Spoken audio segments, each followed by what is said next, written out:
Good morning students. आज अपन एक IM पे टॉपिक करेंगे लेंथेनाइड कॉन्ट्रैक्शन। कॉन्ट्रैक्शन का मतलब होता है श्रिंक होना। साइज जो श्रिंक होता है उसको बोलते हैं कॉन्ट्रैक्शन, यानी संकुचित हो जाता है।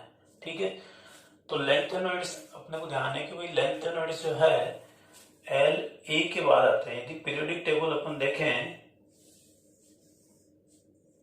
तो ये फर्स्ट, सेकंड और थर्ड के बाद में यहाँ एल ए और उसके बाद में यहाँ पर सीरियम, ठीक है, से ल्यूटियम तक ये लेंथेनॉइड्स होते हैं।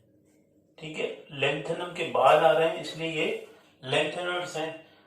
तो यहाँ अपन ने देखा था पीरियोडिक टेबल में लेफ्ट टू राइट जाते हैं तो effective nuclear charge, effective nuclear charge को जनरल वे में अपन बोल सकते हैं number of protons in nucleus. Nucleus में प्रोटॉनों के जो नंबर संख्या है उसको क्या बोलते हैं, इफेक्टिव न्यूक्लियर चार्ज। जैसे जैसे इलेक्ट्रॉन बढ़ते जाते हैं यहाँ पर चार्ज भी बढ़ता जाता है। तो लेफ्ट टू राइट जाते हैं तो इफेक्टिव न्यूक्लियर चार्ज क्या होता है, इंक्रीज होता है। इफेक्टिव न्यूक्लियर चार्ज इंक्रीज होगा तो साइज क्या होगा, साइज होगा डिक्रीज, यानी साइज कम होता जाएगा। क्लियर। तो यहां देखिए कि अपन पहले डेफिनेशन करें। The atomic size of lengthenoids, the atomic size of lengthenoids is gradually decreases, यानी क्रम से डिक्रीज होता है। एज इंक्रीजेज एटॉमिक नंबर, जैसे जैसे एटॉमिक नंबर, जैसे ये 57 है लेंथेनम, फिर 58 टू 71, यानी कि जैसे जैसे एटॉमिक साइज इंक्रीज होता है वैसे वैसे एटॉमिक नंबर इंक्रीज होता है, वैसे वैसे साइज क्या होता है, ग्रेजुअली डिक्रीज होता जाता है। इसको क्या बोलते हैं, लेंथेनाइड कॉन्ट्रैक्शन या लेंथेनाइड संकुचन हिंदी में। तो इसको हम इस डायग्राम से समझने की कोशिश करें।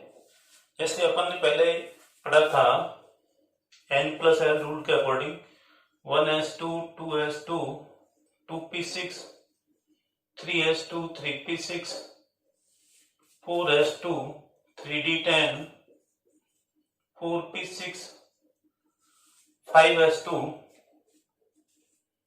4d10 5p6 6s2 4f14 5d10, then 6p6 7s2 5f14 और 6d10, यानी लास्ट में क्या आ रहा है, 6d। ठीक है, अब देखिए इस एटम में इन इलेक्ट्रॉन्स को जो N+L रूल के अकॉर्डिंग है कैसे फिल करेंगे, ध्यान से देखना।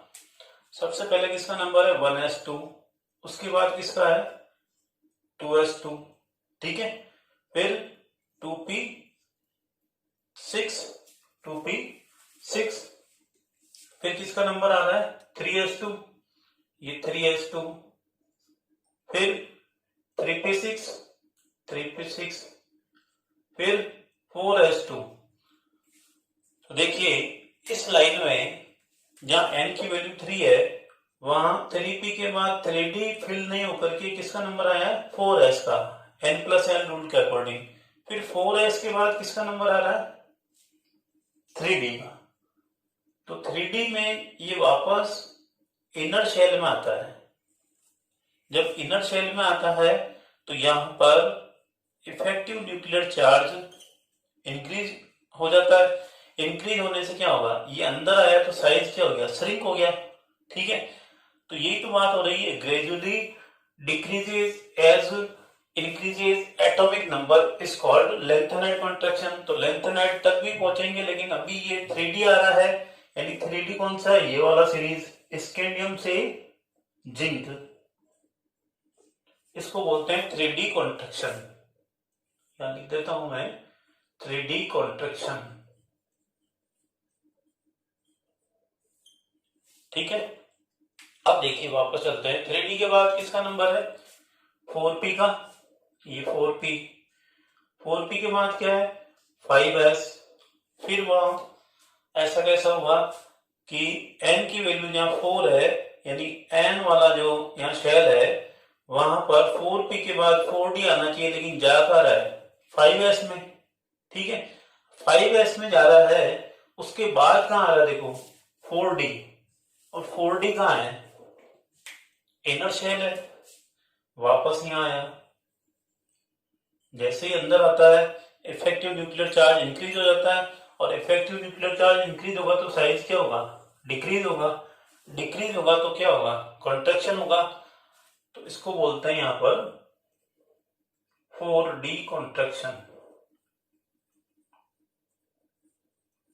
ठीक है, अब देखिए आगे 4d के बाद क्या आ रहा है 5p, ये 5p आना क्या चाहिए था 4f, एक ही सीध में है, एक ही शेल है, लेकिन क्या आ रहा है 5p, 5p के बाद क्या आ रहा है 6s। देखिए 5d भी नहीं आया, 5f भी नहीं आया, सीधा कहां चला गया 6s। अब वापस देखो 6s से कहां आ रहा है 4f। ये देखिए ये एक शेल, ये दूसरा शेल जंप करके आ रहा है। ठीक है, यानी यहां पर साइज और ज्यादा डिक्रीज होना चाहिए, क्योंकि ये सीधा 6s से 4f में आया है, यानी 6 नंबर शेल से 4 नंबर शेल में आया है, तो ज्यादा डिक्रीज होना चाहिए, क्योंकि यहाँ पर ENC ज्यादा इंक्रीज हो गया और ENC ज्यादा हो गया, तो साइज अभी तुमको बताया मैंने क्या होना चाहिए डिक्रीज होना चाहिए। ठीक है, तो इसको बोलते हैं lanthanoid contraction, lanthanoid contraction. 4f है, 4f कॉन्ट्रैक्शन भी बोलते हैं, और 4f में कौन आते हैं लेंथेनॉइड्स आते हैं, इसलिए इसको क्या बोलते हैं लेंथेनॉइड कॉन्ट्रैक्शन। ठीक है, अब 4f के बाद देखिए वहां पर क्या आ रहा है 5d, ये 5d, 5d के बाद क्या आ रहा है 6p, ये 6p, 6p के बाद 7s, 7s। देखिए ये फिल नहीं हो रहे हैं, सीधा कहां गया 7s, और 7s के बाद सीधा वापस कहां आ रहा है 5f में। तो ये मैं अलग तरह की लाइन बना रहा हूं, श्रिंक होती हुई, जिगजैग जो है वो श्रिंक वाली है, इसलिए इसको क्या कहेंगे एक्टिनाइड कॉन्ट्रैक्शन। ये यहां पर जो आपके 4 ट्रांजिशन सीरीज आ रही थी AC के बाद थोरियम से लॉरेंशियम तक जो आ रहा था वो इस जगह आ रहा है, थोरियम के पहले AC आता है, इसलिए इसको बोलते हैं एक्टिनम, और एक्टिनम के पीछे ही आ रहा है, इसलिए इसको क्या बोलते हैं एक्टिनॉइड सीरीज। तो आपको यहाँ पर 4 तरह के कॉन्ट्रैक्शन देखने को मिल रहे हैं, और ये 4 से बहुत सारे क्वेश्चन बनते हैं। ठीक है, 3D की वजह से अपन ने देखा था गैलियम और एल्यूमिनियम का साइज इक्वल होता है, 4D इनमें भी साइज का डेंसिटी का कई सारे क्वेश्चन बनते हैं। लेंथेनॉइड कॉन्ट्रैक्शन की वजह से बहुत सारे क्वेश्चन बनते हैं। लेंथेनॉइड कॉन्ट्रैक्शन के इफेक्ट्स पर मैं अलग से वीडियो बनाऊंगा, जहां पर आपको ये सारी चीज में ध्यान रखनी पड़ेगी।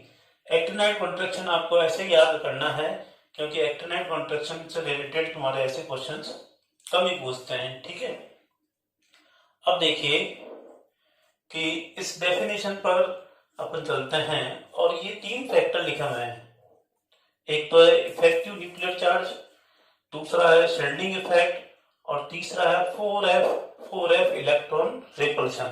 ठीक है, effective nuclear charge, effective nuclear charge जितना ज्यादा होगा साइज उतना ही कम होगा। ठीक है, इफेक्टिव न्यूक्लियर चार्ज जितना ज्यादा होगा साइज क्या होगा उतना ही कम होगा। इसका मतलब यह है कि 57, 58 to 71, सपोज ये है 57,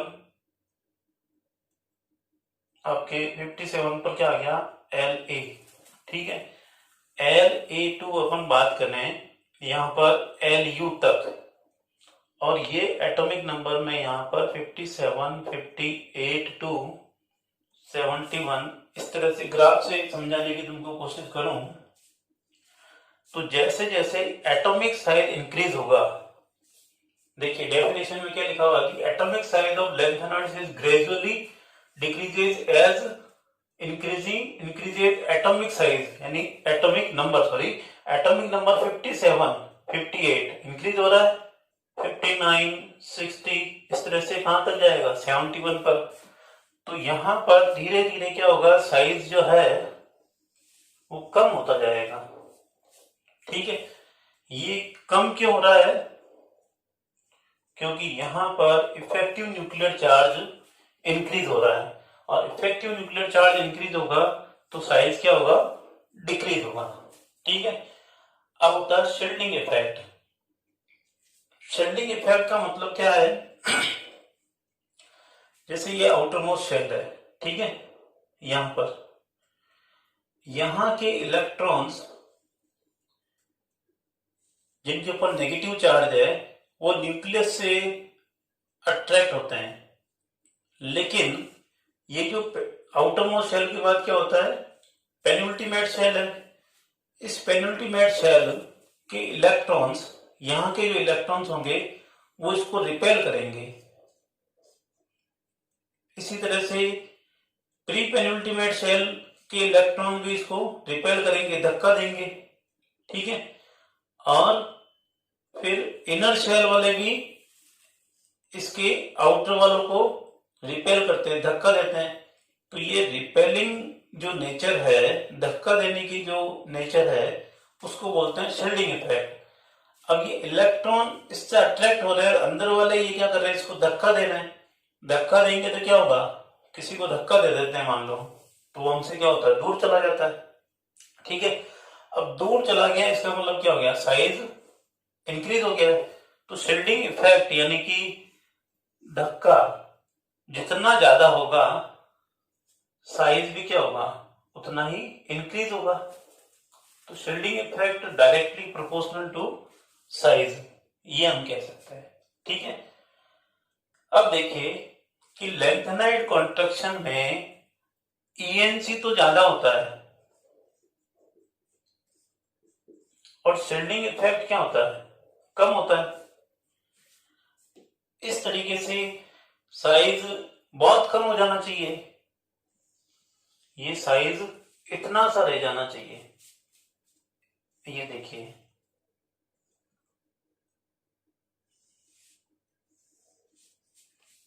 ठीक है, सपोज ये क्या है, लैंथेनम, और ये क्या है, ल्यूटियम, Lu। लेकिन यहां पर एक फैक्टर और काम करता है, उसका नाम है 4f इलेक्ट्रॉन रिपल्शन। इसको बहुत आसानी से समझ सकते हो आप। f में 7 ऑर्बिटल होते हैं। अब देखिए, ध्यान से समझना इसको, 1 2 3 4 5 6 7, यानी यहां तक तो कोई दिक्कत नहीं है। क्यों दिक्कत नहीं है, क्योंकि एक ऑर्बिटल में एक ही इलेक्ट्रॉन है, या एक रूम में एक ही इलेक्ट्रॉन है, ये बोल सकते हैं अपन। क्लियर। और इलेक्ट्रॉन पर क्या चार्ज होता है, माइनस। अब 7 के बाद नंबर 8 इलेक्ट्रॉन कहां आएगा, यहां आएगा 8। तो देखिए, ये भी इलेक्ट्रॉन माइनस और ये भी इलेक्ट्रॉन माइनस। ठीक है, एक क्लॉकवाइज है, एक एंटी क्लॉकवाइज है, लेकिन दोनों के ऊपर चार्ज क्या है, माइनस ही है। तो यहां से ये रिपल्शन स्टार्ट हो गया। अब रिपल्शन स्टार्ट होता है तो दूर आता है, दूर जाता है या पास में आता है, बताइए। दूर जाएंगे तो ये रिपल्शन नंबर फर्स्ट 8, 9 इलेक्ट्रॉन आया तो ये फिर रिपल्शन, 10 फिर रिपल्शन, 11 फिर रिपल्शन, फिर रिपल्शन, 13 फिर रिपल्शन, और ये 14 इलेक्ट्रॉन आया। तो ये है 4f इलेक्ट्रॉन रिपल्शन। इस रिपल्शन की वजह से साइज क्या होगा, इंक्रीज हो जाएगा। क्लियर? तो अब देखिए ध्यान से, ये आपको आता ही है n+l से, ठीक है। इसके अकॉर्डिंग अपन ये फिल करेंगे, तो इससे अपने को जहां जहां ये अंदर आ रहा है तो वहां कॉन्ट्रैक्शन यानी संकुचन या श्रिंक होना मालूम चल रहा है। अब देखिए श्रिंक तो होगा, लेकिन यहाँ पर किस तरह से श्रिंक होगा, ईएनसी की वजह से साइज श्रिंक होगा, यानी यहाँ इसकी वजह से कॉन्ट्रैक्शन होगा। जब इसकी वजह से कॉन्ट्रैक्शन हो रहा है तो यहाँ पर साइज एक बॉल से एक छोटी वाली जो कंची आती है उसके जितना हो जाना चाहिए, यानी क्रिकेट बॉल से ये कंची के साइज का हो जाना चाहिए। क्लियर? अब शील्डिंग इफेक्ट यहाँ पर इतना इफेक्टिव नहीं होता है। क्यों नहीं होता है? क्योंकि ये जनरली आउटर में ज्यादा है, फिर ये इनर भी आता है, तो शील्डिंग इफेक्ट यहाँ पर इतना इफेक्टिव नहीं होता है। इसलिए साइज क्या हो जाना चाहिए, इतना हो जाना चाहिए। यही लेंथेनाइट कॉन्ट्रैक्शन है। अब तीसरा फैक्टर और आ जाता है 4F इलेक्ट्रॉन रिपल्शन। ये अपना काम कर रहा है क्रिकेट बॉल से एक छोटी सी कंची जितना हो रहा है, लेकिन जैसे ही 8वां इलेक्ट्रॉन आता है तो ये लड़ाई स्टार्ट हो जाती है, ठीक है। तो वो लड़ाई जो है 14 इलेक्ट्रॉन एंटर होने तक बढ़ जाती है। इसलिए इनका साइज क्रिकेट बॉल से टेबल टेनिस बॉल तक इतना ही डिक्रीज होता है, ठीक है। या ये कहा जाए 0.09 एंगस्ट्रॉम तक ही साइज डिक्रीज होता है, ठीक है। इसी को ही मेनली लेंथेनॉइड कॉन्ट्रैक्शन बोलते हैं। क्लियर? अच्छी तरह से आप इसको समझ लें, कोई दिक्कत हो तो पूछ लें।